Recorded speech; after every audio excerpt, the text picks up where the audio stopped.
ഏവർക്കും നമസ്കാരം. അഡ്ഹോക്ക് ലേണിംഗിലേക്ക് സ്വാഗതം. ഇന്ത്യയിലെ കൃഷി എന്ന് പറയുന്ന ഭാഗത്തിലെ രണ്ടാമത്തെ ക്ലാസ് ആണ് ഇന്നെന്ന് പറയുന്നത്. കഴിഞ്ഞ ക്ലാസ്സിൽ നമ്മൾ പഠിച്ചത് ഇന്ത്യയിലെ കാർഷിക രീതികൾ, അടിസ്ഥാനപരമായിട്ടുള്ള വസ്തുതകൾ തുടങ്ങിയ കാര്യങ്ങളായിരുന്നു. ഇന്ന് ഇന്ത്യയിലെ കാർഷിക വിളകളെ പറ്റി നമുക്ക് പഠിക്കാം. ഇന്ത്യയിലെ കാർഷിക വിളകളെ അടിസ്ഥാനപരമായിട്ട് രണ്ടായിട്ടാണ് തരംതിരിച്ചിരിക്കുന്നത്. ആദ്യം എന്ന് പറയുന്നത് ഭക്ഷ്യവിളകളെന്നും രണ്ടാമത്തത് നാണ്യവിളകളുമാണ്. ഭക്ഷ്യ ഉൽപാദനത്തിനായിട്ട് നേരിട്ട് നമ്മൾ ഉപയോഗിക്കുന്ന വസ്തുക്കളെ നമ്മൾ വിളിക്കുന്ന പേരാണ് ഭക്ഷ്യവിളകൾ എന്ന് പറയുന്നത്. ഉദാഹരണങ്ങളാണ് നെല്ല്, ഗോതമ്പ്, ചോളം, ബാർലി, തിന, പയറുവർഗ്ഗങ്ങൾ എന്നിവയെല്ലാം ഏതിന് ഉദാഹരണങ്ങളാണ്? ഭക്ഷ്യവിളകൾക്ക് ഉദാഹരണങ്ങളാണ്. രണ്ടാമതായിട്ട് നമുക്ക് പഠിക്കാനുള്ളത് നാണ്യവിളകളെ പറ്റിയാണ്. വാണിജ്യ വ്യവസായ പ്രാധാന്യമുള്ള വിളകളെയാണ് നമ്മൾ നാണ്യവിളകൾ എന്ന് പറയുന്നത്. നാണ്യവിളകളെ വീണ്ടും നമുക്ക് തരംതിരിച്ചു പഠിക്കാനുണ്ട്. നാരുവിളകൾ, പാനീയ വിളകൾ, സുഗന്ധ വിളകൾ, മറ്റു വിളകൾ എന്നിങ്ങനെയാണ് അതിന്റെ തരംതിരിവ് എന്ന് പറയുന്നത്. നാരുവിളകളാണ് പരുത്തിയും ചണവും എന്ന് പറയുന്നത്. പാനീയ വിളകളാണ് തേയില, കാപ്പി എന്നിവ. സുഗന്ധ വിളകൾക്ക് ഉദാഹരണങ്ങളാണ് ഏലം, കുരുമുളക് എന്നിവ. മറ്റു വിളകളായിട്ട് പരിഗണിക്കുന്ന വിളകളാണ് കരിമ്പ്, റബ്ബർ എന്നിവ. ഓരോന്നും നമുക്ക് വളരെ വിശദമായിട്ട് നമുക്ക് പഠിക്കാനുണ്ട്. ആദ്യം നമുക്ക് ഭക്ഷ്യവിളകളെ പറ്റി പഠിക്കാം. അപ്പോൾ എന്തായിരുന്നു ഭക്ഷ്യവിളകൾ എന്ന് പറഞ്ഞാൽ? എന്തായിരുന്നു? ഭക്ഷ്യ ആവശ്യങ്ങൾക്ക് വേണ്ടി നേരിട്ട് നമ്മൾ ഉപയോഗിക്കുന്ന വിളകളെ വിളിക്കുന്ന പേരാണ് ഭക്ഷ്യവിളകൾ എന്ന് പറയുന്നത്. ആദ്യം നമുക്ക് നെല്ലിനെ പറ്റി പഠിക്കാം. ഇന്ത്യയിൽ ഏറ്റവും കൂടുതൽ ഉൽപ്പാദിപ്പിക്കുന്ന ഭക്ഷ്യവിളയാണ് നെല്ലെന്ന് പറയുന്നത്. ഇന്ത്യയിൽ ഏറ്റവും കൂടുതൽ ഉൽപ്പാദിപ്പിക്കുന്ന ഭക്ഷ്യവിള എന്ന് ചോദിച്ചാൽ ഏതാണ്? നെല്ലാണ്. എന്നാൽ നെല്ല് ഉൽപാദനത്തില് ഒന്നാം സ്ഥാനം നമുക്കല്ല. നെല്ല് ഉൽപാദനത്തില് ഒന്നാം സ്ഥാനം നമ്മുടെ അയൽ രാജ്യമായിട്ടുള്ള ചൈനയ്ക്കാണ്. ലോകത്ത് ഏറ്റവും കൂടുതൽ നെല്ല് ഉൽപ്പാദിപ്പിക്കുന്ന രാജ്യം ചോദിച്ചാൽ അതിന്റെ ആൻസർ ഏതാണ്? ചൈനയാണ്. നമുക്ക് ഒരു സ്ഥാനമുണ്ട്, അത് രണ്ടാം സ്ഥാനമാണ്. ലോകത്ത് ഏറ്റവും കൂടുതൽ നെല്ല് ഉൽപ്പാദിപ്പിക്കുന്ന രാജ്യങ്ങളില് രണ്ടാം സ്ഥാനം ഇന്ത്യക്കാണ്. ഒന്നാം സ്ഥാനം ആർക്കാണ്? ഒന്നാം സ്ഥാനം ചൈനയ്ക്കാണ്. അവിടെ നിന്ന് ചോദിക്കുന്ന മനോഹരമായിട്ടുള്ള ഒരു ചോദ്യമുണ്ട്. ഇന്ത്യയിൽ ഏറ്റവും കൂടുതൽ നെല്ല് ഉൽപ്പാദിപ്പിക്കുന്ന സംസ്ഥാനം ഏതാണ്? ചോദ്യം കേട്ടായിരുന്നോ? എങ്ങനെയാണ് ചോദ്യം? ഇന്ത്യയില് ഏറ്റവും കൂടുതൽ നെല്ല് ഉൽപ്പാദിപ്പിക്കുന്ന സംസ്ഥാനം ഏതാണ്? അതിന്റെ ആൻസർ വെസ്റ്റ് ബംഗാൾ ആണ് കേട്ടോ. ഇന്ത്യയിൽ ഏറ്റവും കൂടുതൽ നെല്ല് ഉൽപ്പാദിപ്പിക്കുന്ന സംസ്ഥാനം ഏതാണ്? പശ്ചിമ ബംഗാളാണ് ഇന്ത്യയിൽ ഏറ്റവും കൂടുതൽ നെല്ല് ഉൽപ്പാദിപ്പിക്കപ്പെടുന്നത്. ഇനി കുറെ വർഷങ്ങൾക്ക് മുമ്പുള്ള ഒരു ചോദ്യമാണ്, വേണമെങ്കിൽ ഇപ്പോഴും ചോദിക്കാം. നെല്ലിന്റെ ശാസ്ത്രീയ നാമം എന്താണ്? നെല്ലിന്റെ ശാസ്ത്രീയ നാമമാണ് ഒറൈസ സറ്റൈവ. കേട്ടായിരുന്നോ? എങ്ങനെയായിരുന്നു? Oryza sativa. നെല്ലിന്റെ ശാസ്ത്രീയ നാമമാണ് ഒറൈസ സറ്റൈവ എന്ന് പറയുന്നത്. ഇനി ഇന്ത്യയില് സമുദ്രനിരപ്പിന് ഏറ്റവും താഴെ അല്ലെങ്കിൽ സമുദ്രനിരപ്പിന് താഴെയായിട്ട് ഇന്ത്യയിൽ നെൽകൃഷി ചെയ്യുന്ന ഒരൊറ്റ സ്ഥലമേ ഉള്ളൂ. അത് നമ്മുടെ നാട്ടിലാണ്. അത് ആലപ്പുഴയിലാണ്. എവിടെയാണ്? കുട്ടനാട്ടിലാണ് കേട്ടോ. സമുദ്രനിരപ്പിൽ ഏറ്റവും താഴെ നെൽകൃഷി നടത്തുന്ന സ്ഥലമാണ് ഏതെന്ന് പറയുന്നത്? കുട്ടനാട് എന്ന് പറയുന്നത്. അപ്പോൾ നമ്മൾ ഇന്ത്യയിലെ ഏറ്റവും കൂടുതൽ കൃഷി ചെയ്യുന്ന ഭക്ഷ്യവിളയായിട്ടുള്ള നെല്ലിനെ പറ്റിയാണ് നമ്മൾ സംസാരിച്ചുകൊണ്ടിരിക്കുന്നത്. ഈ നെല്ലിന് അനുയോജ്യമായ ചില ഭൂമിശാസ്ത്രപരമായിട്ടുള്ള ഘടകങ്ങളുണ്ട്. അതായത് മണ്ണ്, അല്ലെങ്കിൽ താപനില, അല്ലെങ്കിൽ മഴ എന്ന് പറയുന്നത്. ഏറ്റവും അനുയോജ്യമായിട്ടുള്ള മണ്ണ്, നെൽകൃഷിക്ക് ഏറ്റവും അനുയോജ്യമായിട്ടുള്ള മണ്ണ് എക്കൽ മണ്ണാണ്. നെൽകൃഷിക്ക് ഏറ്റവും അനുയോജ്യമായിട്ടുള്ള മണ്ണ് ഏതാണ്? എക്കൽ മണ്ണാണ്. നമ്മൾ പഠിച്ചിട്ടുണ്ട് ഇന്ത്യയിൽ ഏറ്റവും കൂടുതൽ കാണപ്പെടുന്ന മണ്ണ് ഏതാണ്? എക്കൽ മണ്ണാണ്. ഇനി താപനിലയിലേക്ക് വരുന്ന സമയത്ത് 24 ഡിഗ്രി സെൽഷ്യസിന് മുകളിലേക്കുള്ള താപനിലയാണ് അനുയോജ്യമായിട്ടുള്ള താപനില. നെൽകൃഷിക്ക് ഏറ്റവും അനുയോജ്യമായിട്ടുള്ള താപനില എത്രയാണ്? 24 ഡിഗ്രി സെൽഷ്യസിന് മുകളിലേക്കുള്ള താപനിലയാണ്.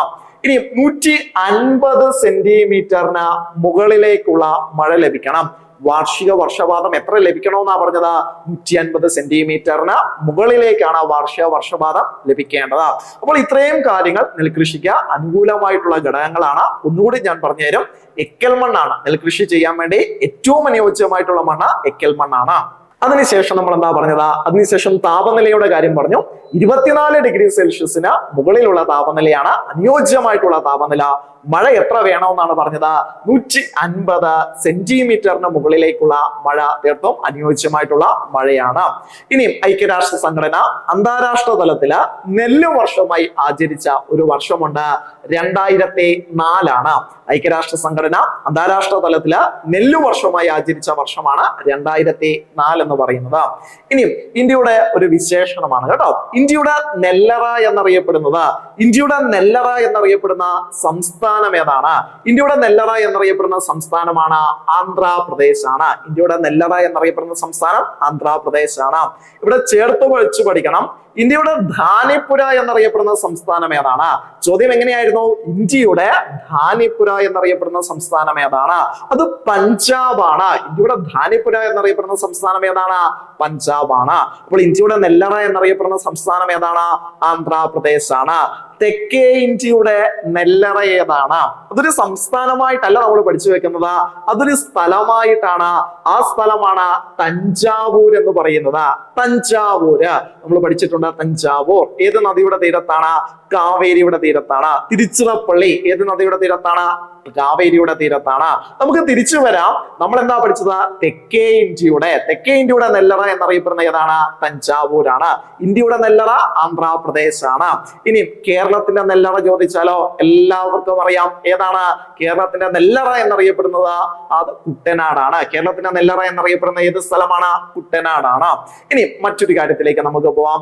അന്താരാഷ്ട്ര നെല്ല് ഗവേഷണ കേന്ദ്രം സ്ഥിതി ചെയ്യുന്നത് എങ്ങനെയായിരുന്നു ചോദ്യം? അന്താരാഷ്ട്ര നെല്ല് ഗവേഷണ കേന്ദ്രം സ്ഥിതി ചെയ്യുന്നത് അത് ഫിലിപ്പൈൻസിലാണ്. ഫിലിപ്പൈൻസിൽ എവിടെയാണ്? മനില. ഫിലിപ്പൈൻസിലെ മനിലയിലാണ് അന്താരാഷ്ട്ര നെല്ല് ഗവേഷണ കേന്ദ്രം സ്ഥിതി ചെയ്യുന്നത്. ഇന്ത്യയിലെ നെല്ല് ഗവേഷണ കേന്ദ്രം സ്ഥിതി ചെയ്യുന്നത് എവിടെയാണ്? ദേശീയ നെല്ല് ഗവേഷണ കേന്ദ്രം സ്ഥിതി ചെയ്യുന്നത് എവിടെയാണ്? അത് ഒഡീഷയിലെ കട്ടക്കിലാണ്. ഒഡീഷയിലെ എവിടെയാണ്? കട്ടക്കിലാണ്. 2 ചോദ്യങ്ങളാണ് ഞാൻ പറഞ്ഞത്. ആദ്യം അന്താരാഷ്ട്ര നെല്ല് ഗവേഷണ കേന്ദ്രം സ്ഥിതി ചെയ്യുന്നത് എവിടെയാണ്? ഫിലിപ്പൈൻസിലെ മനില. ഫിലിപ്പൈൻസിലെ മനിലയിലാണ്. കേന്ദ്ര നെല്ല് ഗവേഷണ കേന്ദ്രം സ്ഥിതി ചെയ്യുന്നത് എവിടെയാണ്? അല്ലെങ്കിൽ ദേശീയ നെല്ല് ഗവേഷണ കേന്ദ്രം സ്ഥിതി ചെയ്യുന്നത് എവിടെയാണ്? അത് കട്ടക്കിലാണ്. കട്ടക്ക് എവിടെയാണ്? ഒഡീഷയിൽ. കട്ടക്ക് ഏത് നദിയുടെ തീരത്താണ്? മഹാനദിയുടെ തീരത്താണ്. ഇനി പട്ടാമ്പി. 3-4 സ്ഥലങ്ങളുടെ പേര് പറയാണ് കേട്ടോ. പട്ടാമ്പി, മങ്കൊമ്പ്, കായംകുളം, വൈറ്റില. 4 സ്ഥലങ്ങളാണ് ഞാൻ പറഞ്ഞത്. പട്ടാമ്പി, മങ്കൊമ്പ്, കായംകുളം, വൈറ്റില.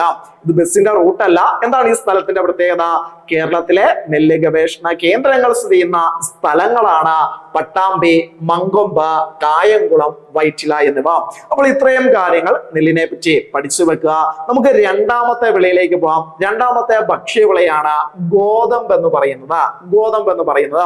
ഒരു റാബി വിളയാണ്. ഏതെന്ന് പറയുന്നത്? ഗോതമ്പ് എന്ന് പറയുന്നത്. നെല്ല് ഉൽപാദനം കഴിഞ്ഞാൽ അല്ലെങ്കിൽ നെല്ല് കഴിഞ്ഞാൽ ഇന്ത്യയിൽ ഏറ്റവും കൂടുതൽ ആൾക്കാർ ഉപയോഗിക്കുന്ന ഭക്ഷ്യധാന്യമാണ് ഏതെന്ന് പറയുന്നത്? ഗോതമ്പ് എന്ന് പറയുന്നത്. ഇന്ത്യയുടെ വടക്കേ സംസ്ഥാനങ്ങൾ, വടക്കേ ഇന്ത്യൻ സംസ്ഥാനങ്ങൾ എന്നാണ് ഉദ്ദേശിച്ചത്. വടക്കു പടിഞ്ഞാറ് ഇന്ത്യൻ സംസ്ഥാനങ്ങൾ തുടങ്ങിയ സ്ഥലങ്ങളിലെല്ലാം പ്രധാനമായിട്ടുള്ള ഭക്ഷ്യവിളയാണ് ഏതെന്ന് പറയുന്നത്? ഗോതമ്പ് എന്ന് പറയുന്നത്. ഗോതമ്പിന്റെ ശാസ്ത്രീയ നാമമാണ് ട്രിറ്റിക്കം ഈസ്റ്റിവം എന്ന് പറയുന്നത്. ട്രിറ്റിക്കം ഈസ്റ്റിവം. എങ്ങനെയായിരുന്നു? ട്രിറ്റിക്കം ഈസ്റ്റിവം എന്ന് പറയുന്നത് ഗോതമ്പിന്റെ ശാസ്ത്രീയ നാമമാണ്. ഇനി ഗോതമ്പ് കൃഷിക്ക് അനുയോജ്യമായിട്ടുള്ള സവിശേഷതകൾ എന്തെല്ലാമാണ്? അല്ലെങ്കിൽ ഭൂമിശാസ്ത്രപരമായിട്ടുള്ള ഘടകങ്ങൾ നമ്മൾ നോക്കുന്ന സമയത്ത് നീർവാഴ്ചയുള്ള എക്കൽ മണ്ണാണ്. ഏതിന് അനുയോജ്യം? ഗോതമ്പ് കൃഷിക്ക് അനുയോജ്യം എന്ന് പറയുന്നത്. താപനില എടുക്കുന്ന സമയത്ത് 10 ഡിഗ്രി സെൽഷ്യസ് മുതൽ 26 ഡിഗ്രി സെൽഷ്യസ് വരെയാണ്. 10 ഡിഗ്രി സെൽഷ്യസ് മുതൽ 26 ഡിഗ്രി സെൽഷ്യസ് വരെയാണ് അനുയോജ്യമായിട്ടുള്ള താപനില എന്ന് പറയുന്നത്. മഴയുടെ അളവെടുക്കുന്ന സമയത്ത് 75 സെന്റിമീറ്ററിന് മുകളിലേക്കുള്ള മഴയും ആവശ്യമാണ്. 75 സെന്റിമീറ്ററിന് മുകളിലേക്കുള്ള മഴയും ആവശ്യമാണ്. അപ്പോൾ എന്തെല്ലാമായിരുന്നു അനുയോജ്യമായിട്ടുള്ള ഘടകങ്ങൾ? മണ്ണ് എങ്ങനെയുള്ള മണ്ണായിരിക്കണം? എക്കൽ മണ്ണായിരിക്കണം. നീർവാഴ്ചയുള്ള എക്കൽ മണ്ണായിരിക്കണം. താപനില എത്രയാണ് വേണ്ടത്? 10 ഡിഗ്രി സെൽഷ്യസിനും 26 ഡിഗ്രി സെൽഷ്യസിനും ഇടയിലായിരിക്കണം. മഴ എങ്ങനെയാണ് വേണ്ടത്? 75 സെന്റിമീറ്ററിന് മുകളിലാണ്. ഇനിയും ഇന്ത്യയിൽ ഏറ്റവും കൂടുതൽ ഗോതമ്പ് ഉൽപ്പാദിപ്പിക്കുന്ന സംസ്ഥാനം ഏതാണ്? നെല്ല് ഉൽപ്പാദിപ്പിക്കുന്ന സംസ്ഥാനം വെസ്റ്റ് ബംഗാൾ ആണ്. ഇന്ത്യയിൽ ഏറ്റവും കൂടുതൽ ഗോതമ്പ് ഉൽപ്പാദിപ്പിക്കുന്ന സംസ്ഥാനം അത് ഉത്തർപ്രദേശ് ആണ്. ഇവിടെ മറ്റൊരു ചോദ്യം കൂടി നിങ്ങൾ ആലോചിച്ച് വെക്കുക.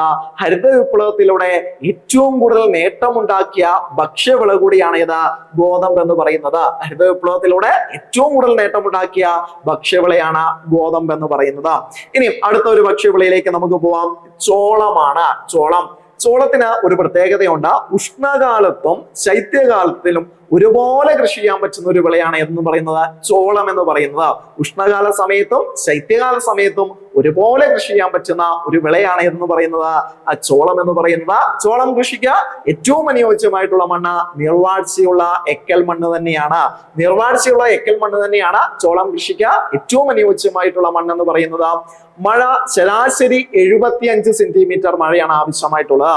ശരാശരി എത്ര മഴ വേണം? 75 സെന്റിമീറ്റർ ആണ് ശരാശരി മഴ എന്ന് പറയുന്നത്. ചോളം ഉൽപാദനത്തില് ഒന്നാം സ്ഥാനത്തുള്ള ഇന്ത്യൻ സംസ്ഥാനം എന്ന് പറയുന്നത് കർണാടകയാണ്. ഇന്ത്യയിൽ ഏറ്റവും കൂടുതൽ ചോളം ഉൽപ്പാദിപ്പിക്കുന്ന സംസ്ഥാനം ഏതാണ്? കർണാടകയാണ്. അപ്പോൾ മഴയുടെ കാര്യം നമ്മൾ പറഞ്ഞു, മഴ നിർവാഴ്ചയുള്ള മഴയാണ്. അപ്പോൾ മണ്ണിന്റെ കാര്യം നമ്മൾ പറഞ്ഞു, നിർവാഴ്ചയുള്ള എക്കൽ മണ്ണാണ് ആവശ്യമായിട്ടുള്ളത്. മഴ പറഞ്ഞു 75 സെന്റിമീറ്റർ ശരാശരി മഴ ആവശ്യമാണ്. താപനില എന്ന് പറയുന്നത് 21 ഡിഗ്രി സെൽഷ്യസിനും 27 ഡിഗ്രി സെൽഷ്യസിനും ഇടയിലായിരിക്കണം. താപനില എന്ന് പറയുന്നത് 21 ഡിഗ്രി സെൽഷ്യസിനും 27 ഡിഗ്രി സെൽഷ്യസിനും ഇടയിലായിരിക്കണം. ഇനി നമുക്ക് പഠിക്കാനുള്ളത് മില്ലറ്റ്സിനെ പറ്റിയാണ്. എന്താണ് മില്ലറ്റ്സ് എന്ന് പറഞ്ഞാൽ? എന്താണ്? ചെറുധാന്യങ്ങൾ അല്ലെ. 2023 ഐക്യരാഷ്ട്ര സംഘടന ആചരിക്കുന്നത് മില്ലറ്റ് വർഷമായിട്ടാണ്, ചെറുധാന്യ വർഷമായിട്ടാണ്. ആദ്യം നമുക്ക് പഠിക്കാനുള്ള മില്ലറ്റ് ആണ് അല്ലെങ്കിൽ ചെറുധാന്യമാണ് ജോവർ എന്ന് പറയുന്നത്. നമ്മൾ എല്ലാവരും കേട്ടിട്ടുണ്ട് അല്ലെ? ജോവറിനൊരു വിളിപ്പൂരുണ്ട്, മണിച്ചോളം എന്നറിയപ്പെടുന്ന ഏതാണ്? ജോവറാണ് കേട്ടോ. മണിച്ചോളം എന്നറിയപ്പെടുന്ന ഏതാണ്? ജോവറാണ്. 45 സെന്റിമീറ്ററിൽ താഴെ മഴ ഏതിനു മതി? ജോവറിന് മഴ കേട്ടോ. 45 സെന്റിമീറ്ററിന് താഴെ മഴ മതി ജോവറിന്. അധികം മഴയൊന്നും ആവശ്യമായിട്ടുള്ള വിളയല്ല. ജോവർ ഏറ്റവും കൂടുതൽ ഉൽപ്പാദിപ്പിക്കുന്ന ഇന്ത്യയിലെ സംസ്ഥാനങ്ങളാണ് മഹാരാഷ്ട്ര, കർണാടക, ആന്ധ്രാപ്രദേശ്, തമിഴ്നാട്, മധ്യപ്രദേശ്. ഒന്ന് കേട്ടിരുന്നാൽ മതി കേട്ടോ. സംസ്ഥാനത്തിന്റെ പേരൊന്ന് കേട്ടിരുന്നാൽ മതി. മഹാരാഷ്ട്ര, കർണാടക, ആന്ധ്രാപ്രദേശ്, തെലങ്കാന, മധ്യപ്രദേശ്. ഇനി അടുത്ത ചെറുധാന്യമാണ് റാഗി എന്ന് പറയുന്നത്.